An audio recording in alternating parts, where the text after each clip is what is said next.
여러분, 우리 지금 같이 어디 가고 있는 거죠? 할렐루야. 또 여러분 또 제주도 간다 할까 봐서 제가 자, 우리 지금 같이 어디 가고 있는 거예요? 천국에 가고 있습니다. 나는 구원 열차 타고서 하늘나라 가지요. 주일 학생 때 신나게 찬양하며 즐거워했던 그 하나님 나라이죠. 그런 하나님 나라 가는 여정에 마귀가 우리를 잘 가라고, 주님 말씀 충성하고 가라고 응원을 하는 것이 아니고, 어떻게 해서든지 여러 가지 장애물을 두고 덫을 치고 지뢰밭을 만들고 우리를 영적으로 또 삶을 파괴시키려고 하죠. 그래서 우리가 항상 하나님의 전신갑주를 입고 또 예배에 성공하고 항상 하나님 말씀 붙잡아야만이 우리가 끝까지 승리하고 이기는 자가 되고 주님 앞에 설 줄로 믿습니다. 오늘 우리가 묵상하고자 하는 이 말씀의 주제를 기적의 소그룹 이렇게 잡았습니다. 2022년 우리 새빛교회 표어는 예배 부흥, 그 다음에 소그룹 부흥입니다. 그래서 예배에서 하나님을 강력하게 경험하고 소그룹에서 그 하나님의 나라가 확장되는 이런 비전을 우리 모두가 품을 수 있기를 바랍니다. 예배학자들은 여러 가지 단계로 나눕니다. 그런데 제가 간단하게 두 가지로 예배의 내용을 소개하면, 첫 번째 예배의 내용은 하나님께 올려드림입니다. 우리가 흔히 교회에 다니는 사람들이 예배 봅시다 하는 말을 많이 하지만 그 의미는 다 같은 것이지만, 그러나 표현상 예배 봅시다 보다는 예배를 드리십시다, 이 표현이 더 맞다고 생각이 듭니다. 그래서 하나님 앞에 드리는 겁니다. 올려드리는 겁니다. 여러분 많이 들으신 것처럼 워십이라고 하는 예배는 월스라고 하는 가장 가치 있는 것을 하나님께 올려드리는 의미에서 왔다고 합니다. 그러니까 저희가 신명기 말씀을 보면 마음을 다하고 뜻을 다하고 정성을 다하고 더 나아가 목숨까지 다하여 온 마음 다하여 하나님을 예배하라, 하나님을 사랑하라. 아멘입니까? 그러면 이제 이렇게 반문할 수 있어요. 왜 우리가 하나님을 그렇게 예배해야 돼요? 이렇게 반문하는 사람은 이제 그리스도의 은혜가 경험되지 않았기 때문에 그렇게 반문할 수 있는 거죠. 여러분이 그렇게 반문한 사람을 나무라시면 안 돼요. 왜 내가 그렇게 하나님을 예배할 수밖에 없는 이유를 설명해 주면 되는 거예요. 하나님께서 나를 너무너무 사랑하셔서 흠과 티가 없는 독생자를 인간의 몸을 입고 이 땅에 오게 하셔서 나의 죄를 다 뒤집어 쓰고 내가 받아야 할 모든 저주를 예수님이 다 받으시고 십자가에서 대신 죽으셨습니다. 그래서 나는 그 예수님의 그 대속 채물 되심을 믿음으로 내 죄가 다 씻어지고 다시 하나님의 자녀가 되었고 천국에 갈 수 있는 놀라운 천국의 시민권을 얻었습니다. 그러니 내가 온 마음 다하여 온 정성 다하여 하나님을 예배하는 것은 지극히 당연한 것이며 하나님의 은혜에 대한 만분의 일의 보답이 될 것이며 자원하는 마음으로 예배드리는 것이 너무나 저에게는 행복입니다. 이렇게 하나님께 드림에 대한 예배에 대하여 분명하게 내 안에 복음 안에서 그 말씀에 의한 이유가 있어야 될 줄로 믿습니다. 여러분 다 그런 예배자 되시기를 축복합니다. 그래서 드릴 때 찬양을 올려드립니다. 그리고 찬양이라는 말은 곡조 있는 것도 찬양이지만 시도 찬양일 수 있고 하나님을 향한 이 찬양의 시도 만들 수 있잖아요. 그리고 예물도 올려드립니다. 기도도 올려드립니다. 아멘. 우리의 영혼의 중심을 다 올려드립니다. 모든 것을 다하여 하나님을 송축합니다. 올려드리는 예배입니다. 기도에서도 우리가 흔히 기도를 어떻게 해야 됩니까 할 때 기도의 모범은 예수님의 주기도문이죠. 주기도문으로 예수님이 가르쳐 주셨어요. 그 주기도문을 네 가지로 흔히 요약을 할 때 이렇게 이제 얘기를 합니다. 첫 번째, 하나님을 높여드리는 기도가 들어갑니다. Adoration이라는, 하나님을 높여드립니다. 하나님 마땅히 예배를 받으셔야 되실 하나님이십니다. 우리 개인 기도할 때도 회중 대표 기도할 때도 항상 먼저 하나님을 높여드리고 찬송하는 기도를 드리시기를 바랍니다. 두 번째가 영어로는 act라고 하는 사도행전을 말할 때 act에 s를 붙여서 act라고 하죠. 근데 그 영어 스펠링 하나하나로 해서 A는 adoration, C는 compassion, 하나님 앞에 자백을 하는 겁니다. 하나님 앞에 우리의 죄악을 쏟아놓는 겁니다. 세리같이 하나님 앞에 그렇게 우리의 모든 것을 하나님께 내려놓고 하나님의 은혜를 십자가의 보혈을 의지하는 기도를 해야 됩니다. 그럴 때 하나님께서 우리 회개를 들으시고 주님의 보혈의 옷을 입고 우리가 예배자로 설 수 있을 줄로 믿습니다. 세 번째가 감사입니다. 감사. T는 감사합니다. 하나님, 이렇게 악하고 허물 많은 죄인임에도 불구하고 또 무한하신 인자와 긍휼로 품어주시고 주님의 영 한 번의 속죄가 한 번에 드려지심이 영원한 속죄가 되어서 과거의 원죄와 현재의 죄와 미래의 죄까지도 자백하고 하나님께 아뢰면 다 용서해 주시는 하나님 감사합니다. 하루하루를 살면서 호흡할 수 있는 것, 일용할 양식을 먹을 수 있는 것, 움직일 수 있는 모든 것 하나님의 은혜입니다 하고 감사합니다. 네 번째는 S, supplication입니다. 하나님, 하나님의 나라가 내 안에서 이루어지고 하나님의 뜻이 이루어지기를 간구하나이다. 아멘입니까? 이렇게 우리가 기도를 얘기할 수 있는데요, 그 기도의 첫머리가 하나님을 송축하는 것이기 때문에 기도도 첫 번째는 올려드립니다, 이렇게 말할 수가 있습니다. 그리고 예배의 두 번째 큰 기둥은 하나님으로부터 이제 응답을 받는 것입니다. 하나님의 응답은 어떻게 오는가? 말씀을 통해서 오는 것입니다. 그래서 말씀은 어떻게 깨달아지는가? 성령의 밝혀주심으로, 조명하심으로 말씀이 영으로 깨달아지게 됩니다. 그래서 사도 바울은 성령의 감동으로 된 하나님의 말씀이 우리를 구원에 이르게 하는 지혜가, 즉 예수님을 알게 하고 믿게 하는 지혜가 있게 할 뿐만 아니라 그 말씀이 우리를 교훈하고 책망하고 바르게 하고 의로 교육하고 그리고 하나님의 사람으로 온전하게 하기 위하여 말씀이 우리가 예배드릴 때, 기도할 때, 묵상할 때 말씀이 부어진다는 것입니다.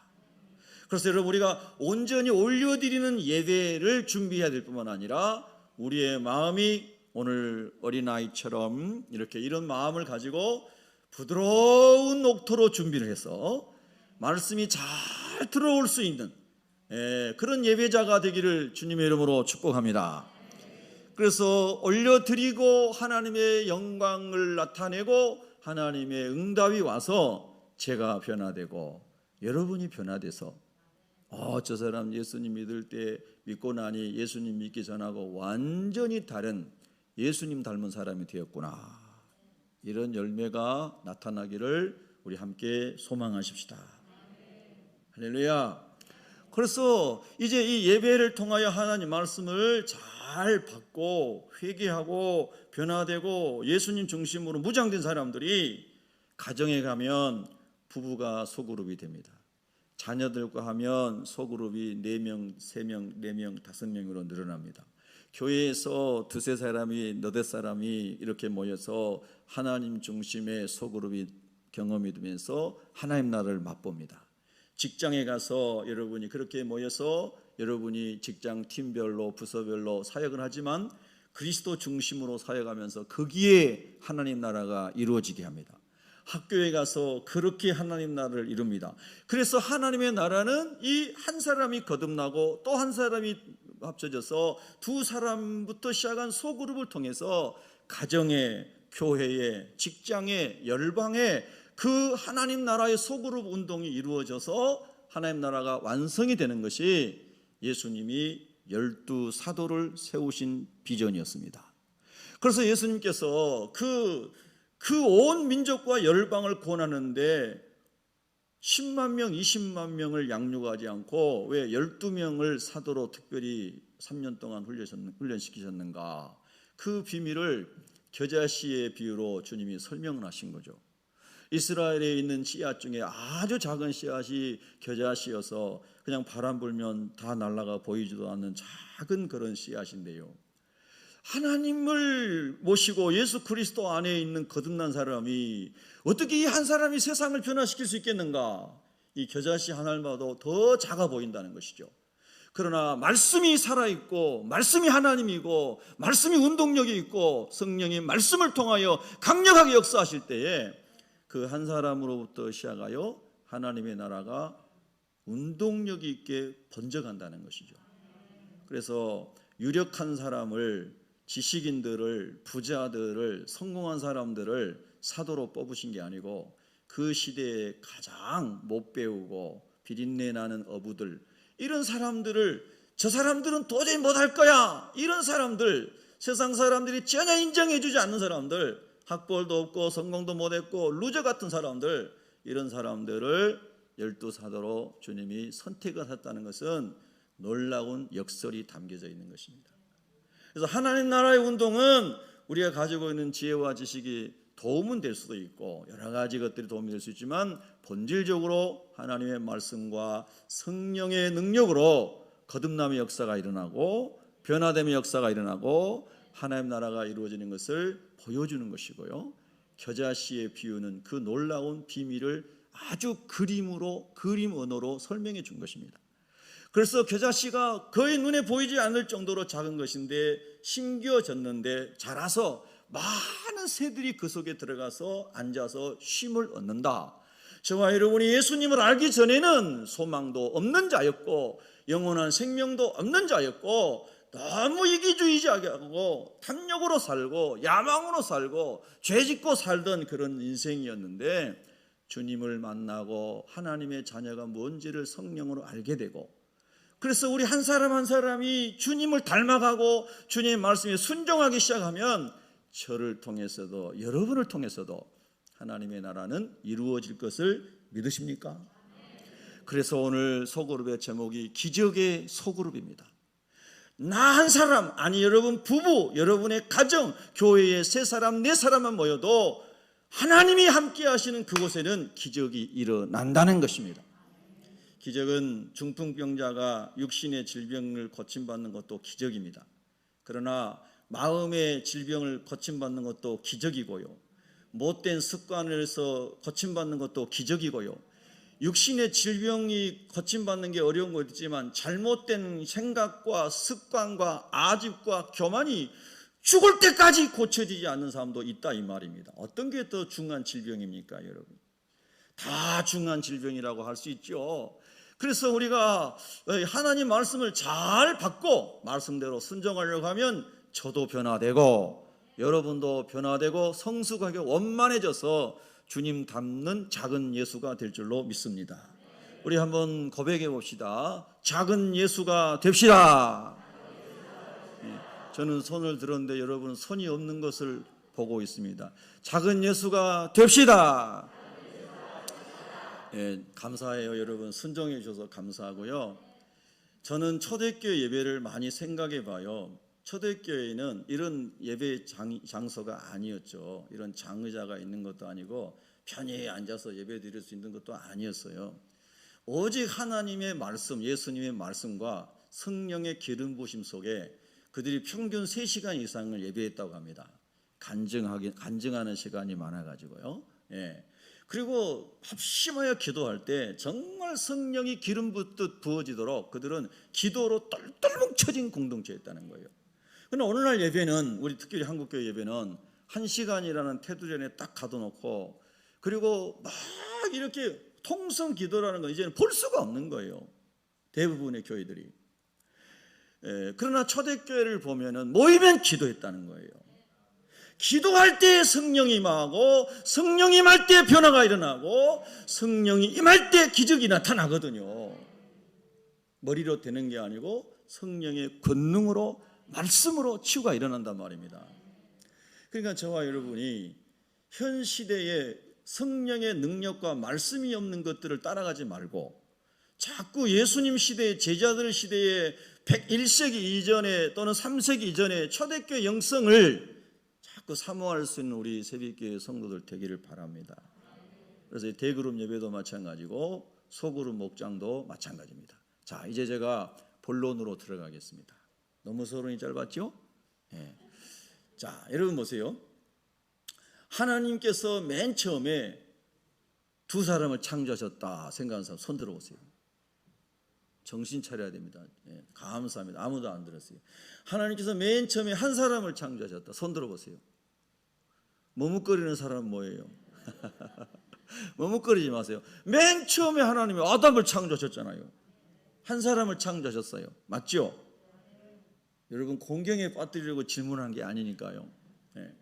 자, 창세기 1장 26절 27절에 우리의 형상을 따라 우리의 모양대로 우리가 사람을 만들자. 그리고 남자와 여자를 만들었다고 1장은 그렇게 동시적인 개념으로 이야기를 합니다.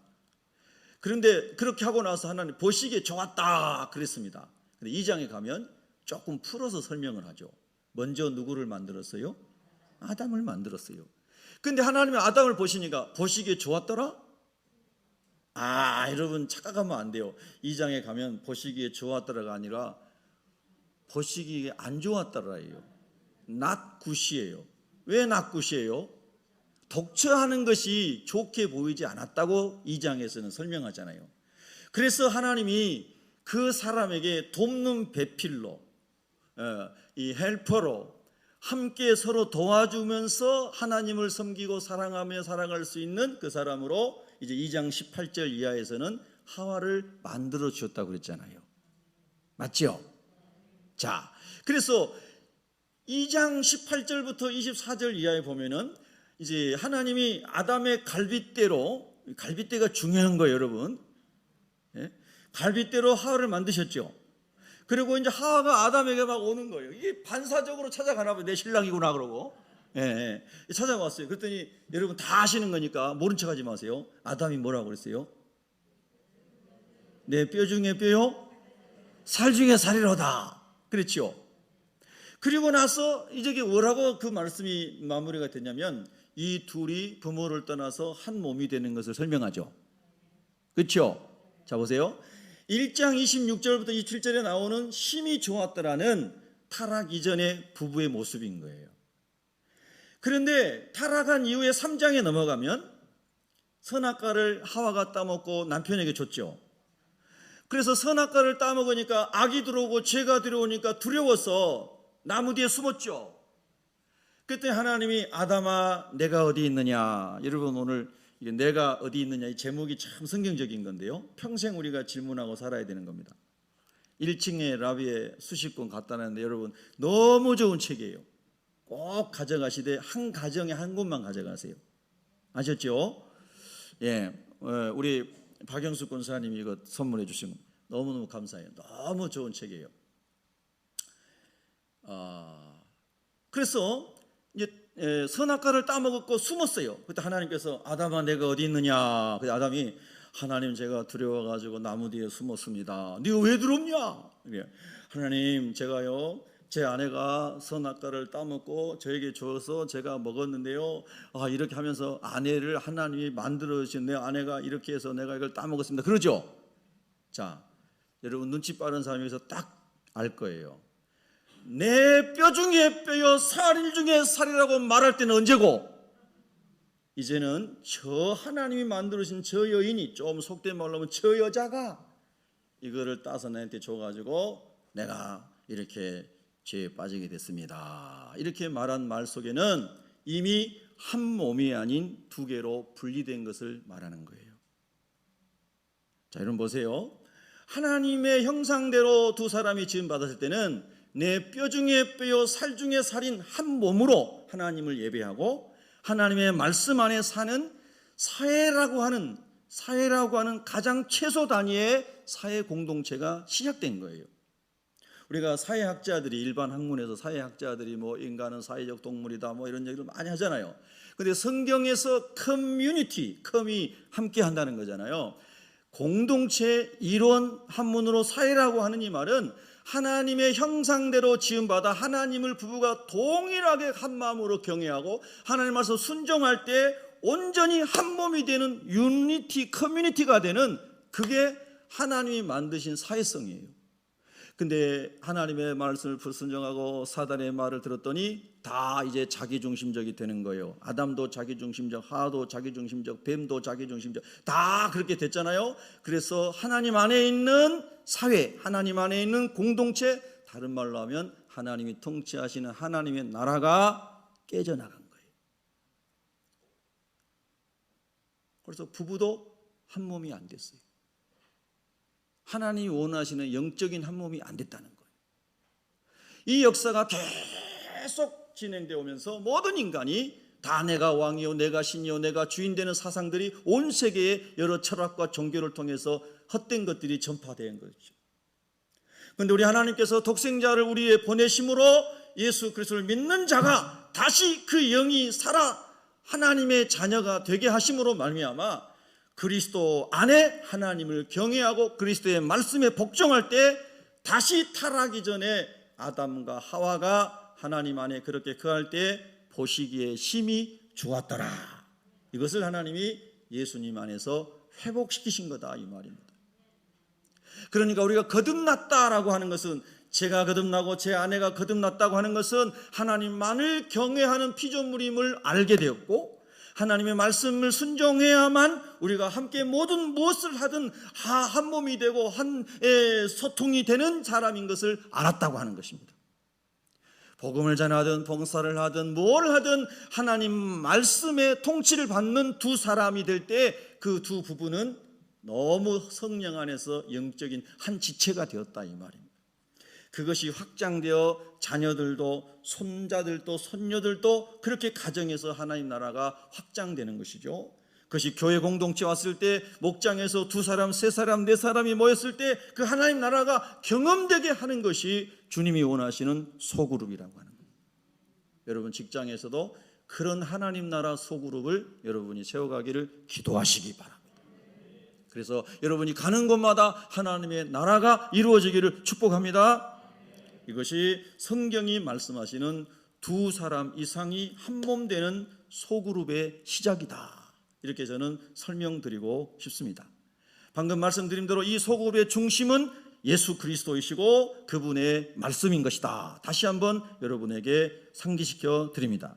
자, 마태복음 18장 19절 20절에서 그래서 예수님이 이렇게 말씀하셨습니다. 진실로 다시 너희에게 이르노니, 다시 반복하여 가르치노니, 너희 중에 두 사람이 땅에서 합심하여 무엇이든지 구하면 하늘에 계신 내 아버지께서 그들을 위하여 이루게 하시리라. 아멘입니까? 여러분, 부부가 하나님 안에서 하나님의 뜻이 이루어지도록 기도하면 하나님께서 이루실 것을 믿으시기를 바랍니다.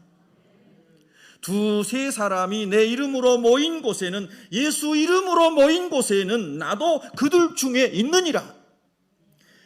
제가 제 아내와 있을 때 항상 예수님이 제 아내 안에 예수님이, 우리 안에 예수님이 거하시면 항상 주님이 원하시는 것으로 커뮤니케이션이 될 것입니다. 정말 소통이 잘 될 것입니다. 상처받지 않고 기쁘고 행복하고 엔돌핀이 막 쏟아지는 소통이 될 것입니다. 우리 그리스도인들이 두 사람, 세 사람이 모였는데 어떤 사람이 주장하는 사람이 되지 않고 자기 것을 교만함으로 드러내고 다 나만 바라보게 하고 나를 자랑하고 싶은 이런 것이 아니라, 그리스도가 그 안에 계시면, 빌립보서 2장 5절부터 이하에 나오는 그리스도의 마음을 우리가 품으라고 그랬는데, 하늘 보좌를 부르시고 종의 몸을 입고 오셔서 우리를 위해 대속제물 되신 그 주님이 제 안에, 여러분 안에, 여러분의 목장 안에, 주의 이름으로 모이는 모든 소그룹 안에 거기 주님이 계시면 반드시 그 그룹은 너무나 행복한 그룹이 될 것입니다. 사람들이 막 다시 가고 싶은 그런 그룹이 될 것입니다. 그런데 거기 주님이 안 계시고 나만 봐줘, 나 이런 사람이야, 입만 열면은 세상 모임, 그런 모임이 많아요. 그래서 뭐하고 그렇게 해서 그거를 들으면서 나도 저 사람처럼 잘 돼야지, 도전받는 사람도 있을 수 있지만 사람은 다 다르기 때문에 대개의 경우는 상처를 받게 되죠. 그래서 그런 모임에 가지 않습니다. 세상에는 그런 모임이 널려 있습니다. 그런데 교회 모임은 그런 모임이 되면 안 됩니다. 아멘. 교회 모임은 우리가 하나님께서 내게 이런 은혜를 주셨습니다 하고 겸손하고 두려운 마음으로 하나님의 영광과 은혜를 선포하게 하여 겸손하게 간증할 수 있습니다. 아멘. 절대 내가 영광을 받거나 내가 자랑이 되지 않도록 항상 간증할 때도 저와 여러분이 조심할 수 있기를 바랍니다. 그래서 경건함과 두려움과 겸손함으로 간증하는 것은 좋은 것입니다. 그래서 하나님의 은혜가 그분에게 임하고 축복을 받아서 박수를 쳐주시고, 아우 장로님 너무너무 귀하십니다. 집사님 너무너무 부럽습니다. 저도 장로님, 집사님, 권사님처럼 하나님 말씀대로 잘 살아서 나도 그런 복을 좀 받고 싶습니다. 할렐루야. 그래서 시기나 질투나 막 저 사람 되게 잘난 척한다 이런 게 아니고 감동이 밀려와서, 아 하나님 아버지 나도 주님의 길을 그렇게 가고 싶습니다. 할렐루야. 할렐루야. 얼마나 좋아요. 그러면 그리스도인이 모이는 소그룹은 너무너무 가고 싶어지는 거예요. 내가 없고 예수님만 계시는 거예요. 그리고 좀 뭐 알고 있으면 그걸로 잘 섬기려고 하고, 좀 뭐 가지고 있으면 그걸로 나눠줘서 섬기려고 하고. 할렐루야. 이것이 그리스도인이 모인 하나님 나라를 이루고자 하는 예수님이 주인 되시는 소그룹이다 하는 것을 저와 여러분이 항상 생각했으면 좋겠습니다. 밥을 먹을 때도 생각하고, 목장 모임에서도 생각하고, 예수님 여기 계십니다. 예수님 내 안에 계십니다. 주님 예수님 꼭 생각하게 해주세요. 예수님 꼭 묵상하게 해주세요. 예배 때만 예수님 잠깐 생각하고 다를 땐 다 내 생각만 하는 사람이 되지 않게 해주세요. 제일 받기 어려운 게 이런 것 같아요. 여러분 어떠세요? 예. 이 예배 마치고 집중을 잘하고 막 결단하고 가슴을 치고 나갔어요. 그런데 목장 모임 왔더니 언제 그런 은혜 받았는지 하는 듯이 다 사라지고 막 자기 자랑만 하고 있는 거예요. 예. 그리고 남이 아픈 이야기를 조금이라도 꺼내는데 들어줄 생각도 안 하고 막 자기 얘기만 쏟아놓는 거예요. 아픈 사람의 이야기를 공감해주고 잘 경청해주고, 그리고 혹 내가 그분에게 도움이 될 만한 간증거리 있으면은 또 겸손하게 주님의 영광을 위해서 겸손하게 간증을 하고 격려해주고 기도해주고. 할렐루야. 예수 이름으로 모인 그곳, 예수님이 지배하시는 그곳, 예수님이 말씀하시는 그곳, 그 모임은 천국으로 당연히 하나님이 만들어 가신다는 겁니다. 저는 여러분의 가정에서, 우리 새벽교회에서 모든 모임이 그렇게 되기를 진심으로 소망하고 진심으로 축복합니다. 그래서 우리 새벽교회 모든 소그룹은 너무너무 행복하다. 한번 고백해 봅시다. 우리 교회 소그룹은 너무너무 행복하다. 또 따라합니다. 예수님이 계시기 때문이다. 그 다음에 이건 좀 위험한 말이지만 잘 이해하고 들으세요. 내가 있기 때문이다. 여러분 자신을 향해서 내가 있기 때문이다. 그 말은 뭐예요? 옛날에 내가 아니고 예수님 모시고 내가 죽고 주님의 통로가 되는 내가 있기에 이 소그룹이 하나님 나라로 하나님 만들어 가실 것을 기대합니다. 이런 의미에서 나를 얘기한 거예요. 내가 죽고 내가 순종하는 사람으로 의를 위하여 오해도 받고 핍박도 받고 뭐 여러 가지 그런 거 받을 수 있지만 주님 하나님 나라가 나의 섬김을 통하여 확장될 수 있다면 주님 그렇게 사용해 주시옵소서. 그런 사람들이 직분받은 사람들인 거예요.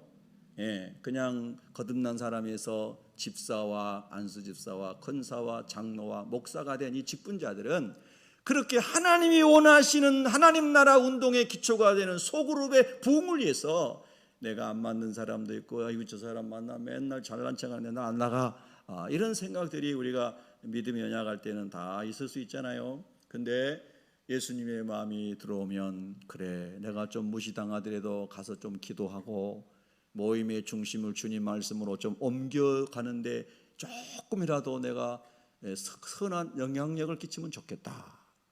할렐루야. 그리고 그렇게 주님 십자가 지고 주님의 멍에 아래서 소그룹의 영적인 변화와 영적인 부흥과 주님의 치유가 일어나도록 겸손히 섬기는 그 사람들이 주님 앞에 조금 더 헌신된 사람이다, 이런 말입니다. 여러분 우리 새벽교회인들은 다 그렇게 되기를 기도하시기를 바랍니다. 하나님 앞에 갔을 때 야, 내가 너에게 맡겨준 양들 잘 섬겼느냐 하고 주님이 물으실 겁니다. 너 왜 직분 받았느냐 주님이 물으실 거예요. 내가 너에게 준 은사를 어떻게 잘 활용했느냐 주님 물으실 겁니다.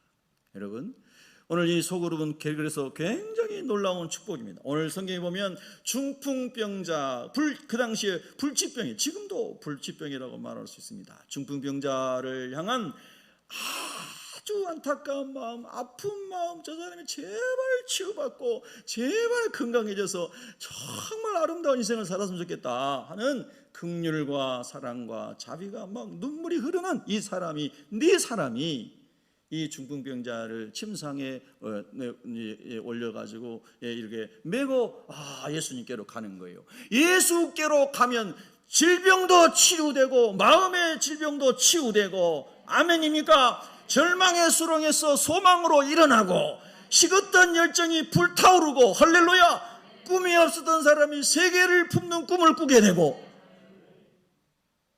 아멘. 성령이 임하면 꿈을 꾸고 환상을 본다고 그랬잖아요. 저 섬구석에서만 살다가 죽을 수밖에 없었던 김중곤이라는 서자로 태어난 그 사람이 하나님의 말씀을 가지고 그 섬에 와서 복음을 전했던 문중경 전도사님에게서 복음을 듣고, 중곤아, 너같이 서자로 태어나고 날마다 눈물 흘리고 버림받게 사는 아이도 이 시골 섬에서 전깃불도 안 들어오는 곳에서 살다가 죽어가는 수많은 사람들 속에서도 하나님이 너와 함께 하시면 너는 세계적인 하나님의 사람이 될 수가 있다. 할렐루야. 그래서 그 문중경 전도사님이 김중곤 목사님을 끌어안고 기도해주고, 아프면 머리에 손을 쥐고 기도해주고, 배가 아프다면 배를 쓰다듬어주고 기도했는데, 김중곤 목사님이 눈물을 흘리면서 고백하시는 거예요. 우리 전도사님이 내 배를 안고 쓰다듬며 기도하면 감쪽같이 다 나았다. 할렐루야. 그래서 그분이요, 하나님의 비전을 꾸게 되고 미국에 유학을 가게 되고 CCC를 한국에 들어와서 대학 캠퍼스 전도를 하는데 어마어마한 이 푸르고 푸른 예수 그리스도의 계절이 오게 하자 그러면서 부흥운동을 일으키는 섬소년이 된 거예요. 여러분, 하나님의 말씀이 임하고 성령이 임하고 예수님의 은혜가 소그룹 속에 부어지면 살아나는 역사가 있습니다. 그래서 예수님께로 가면 중풍병자가 나을 것을 확신했어요. 근데 여러분 보세요. 모든 소그룹과 주님의 일을 하는 모든 하나님 나라의 운동에는 반드시 장애물이 있습니다. 장애물은 멀리 있지 않고 항상 장애물은 가까이 있습니다. 내 자신이 장애물일 수 있고 목원들 중에 어떤 사람이 장애물일 수 있는 거예요. 장애물이 되지 않으려면 항상 겸손, 또 겸손, 또 겸손, 주장하는 자세 하지 말고 듣는 길을 많이 열어놓으시고, 듣는 길을 많이 열어두시고, 할렐루야. 예수님만이 우리 모임 속에서 드러나도록, 할렐루야, 이 마음을 잘, 이 태도를 잘 준비해야 돼요. 그래야 그 몸에 들어가는 사람이 다 예수님 안에 살아나는 역사가 일어날 것입니다. 여러분, 다윗이 하나님의 사람으로 후에 기름 부음을 받고 왕이 되지 않습니까? 하나님은 다윗이 마음이 합한 사람이라고 사도행전의 스데반의 설교에 나오죠. 그래서 기름 부었어요. 그런데 다윗의 인생의 가장 큰 장애물이 어떤 사람이었습니까? 여러분 다 아시잖아요. 집안 사람, 집안 밖의 사람. 1번 집안 사람. 1번만 말할게요. 1번이었어요.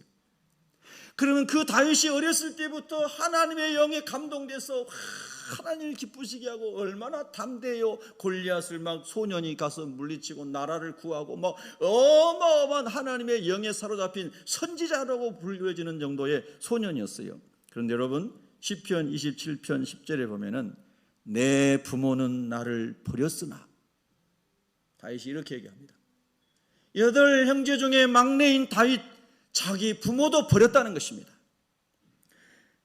내 부모는 나를 버렸으나 여호와는 나를 영접하시리이다.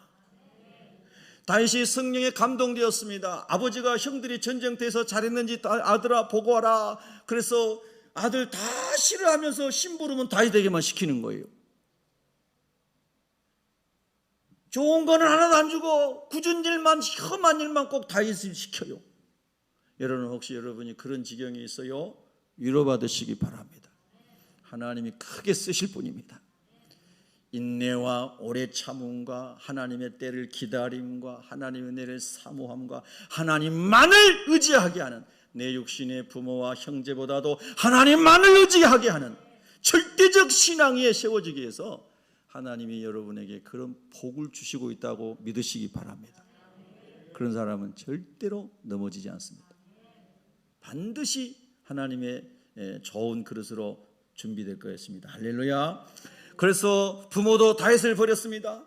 그 먼 길을 자기들 미워하는 형들을 위해서 도시락 가지고 갔는데 형들이 막 비아냥을 거립니다. 야, 너 교만한 놈이 와가지고 무슨 어쩌고 저쩌고 막 하면서 형들이 다윗을 막 조롱을 하고 능멸을 합니다. 얼마나 다윗이 힘들었을까요? 여러분, 가족 때문에, 가까이 있는 사람 때문에 너무 어려운 가운데 있는 분 계십니까? 말씀으로 들어가십시오. 하나님의 은혜로 들어가십시오. 그러면 하나님이 우리의 상처를 치유하실 것입니다. 그리고 일어날 수 없는 절망 가운데서 일어나도록 기적의 하나님이 일으켜 주실 겁니다. 아멘입니까? 이런 놀라운 말씀의 체험이 소그룹에서 일어나야 되는 것입니다. 그래야 하나님의 역사가 나타나고 영혼들은 살아나고 교회는 부흥되는 것이죠. 그래서 다윗의 고백을 보면 그 위에도 장인 어른이 10년 동안 사울왕이 다윗을 죽이려고 결사대를 구성해 가지고 쫓아다녔습니다. 그렇게 충성했던 사위를 죽이려고.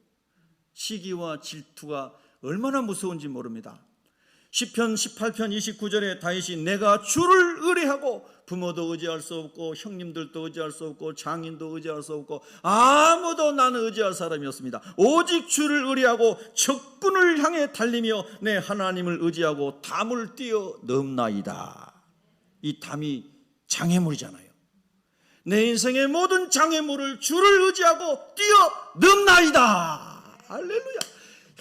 정말 제가 너무 이 부족한 것이 참 드러나요. 여러분이 막 이런 말씀을 들으면 막 완전히 아멘 하고 막 할렐루야, 그리고 막 지금 막 몇 명씩 쓰러지고 막 이래야 되는데 정말이에요. 제가 어렸을 때 교회 다닐 때 그랬거든요. 막 하나님 말씀 부어주면은 막 아멘 막 그러고 막 옛날에 입신한다고 그랬잖아요. 1시간 2시간 막 기도하면 막 예배당 마룻바닥에 막 다 뒹굴면서 막 어쩔 줄을 모르고 막 이랬어요. 예? 여러분, 우리 이 시대에도 그런 꿈을 꿉시다. 예? 하나님의 영이 임하면 지금도 가능해요. 예? 예수 그리스도는 어제나 오늘 영원토록 변함이 없으시다고 그랬잖아요. 성령의 역사도 영원히 똑같아요. 아멘입니까? 그래서 다윗이 주를 의뢰하고 적군을 향해 달리며 내 하나님을 의지하고 담을 뛰어 넘나이다. 승리했습니다. 여러분, 이 네 사람이, 많은 사람이 와가지고 예수님 앞에 갈 수가 없어요. 그러면 대개 사람들이 다 포기하는 거죠. 너무나 합리적인 이유가 있는 거예요. 이걸 못하는 거 그냥 안 한 게 아니고요. 우리가 이 중풍병자를 이 상을 만들어가지고 거기다 뉘어가지고 메고 간 것만 해도 내가 대단히 친절하고 선행을 하고 이렇게 좋은 사람 아닌가요? 이 정도면 좀 그래도 박수를 받을 만하고 인정받을 만한 사람 아닙니까? 맞아요. 그런데 거기서 중단하면 안 되는 거죠. 그래서 이 네 사람이 장애물을 뛰어넘습니다. 아무도 생각하지 못한 지붕 위로 올라가서 지붕을 뜯어냅니다. 야, 여러분 정말 우리 새벽교회 눈들 좀 봅시다. 이렇게. 예. 여러분이 다 그 주인공이 되기를 바랍니다. 하나님, 장애물이 있다고요? 어딘가는 길이 있을 줄로 믿습니다. 하나님이 열어놓으신 어딘가 비밀한 길이 있을 줄로 믿습니다. 히스기야 왕의 그 수로처럼 말입니다.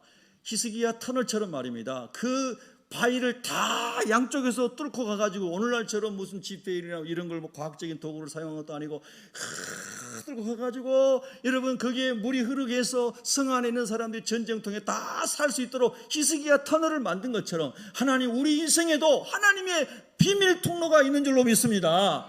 기도하면 그 길이 열릴 줄로 믿습니다. 에스겔 말씀 그대로입니다. 구하라, 부르짖으라는 거예요. 찾으라, 두드리라. 신약의 말씀에 에스겔은 부르짖으라. 내가 내게 응답하겠고 내가 알지 못하는 비밀 통로를 열어주리라. 크고 비밀한 일이 그거 아니겠어요? 여러분, 놀라운 일이에요. 그래서 지붕을 뜯고 이 상을 내렸어요.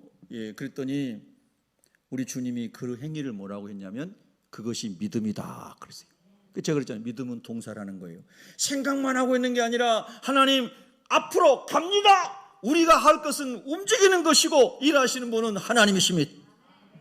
할렐루야. 그래서 주님이 그것을 믿음으로 보셨어요.